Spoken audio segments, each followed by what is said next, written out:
నమస్కారం దాస్ గారు. నమస్కారం. కాస్త ఈ ఉత్తరం మొక్క చదువు పెట్టండి. అలాగే.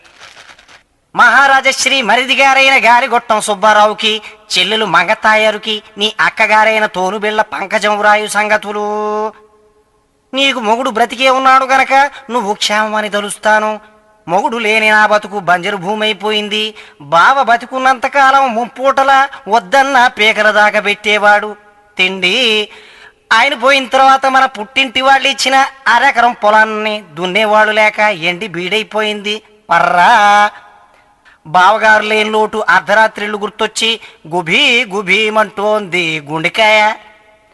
అసలే ఒంటరితనం, ఇంటి చుట్టూరా తొంటరి వాళ్ళు. నేనసలే పతివ్రతని కనుక తట్టుకోలేకపోతున్నాను టెన్షను.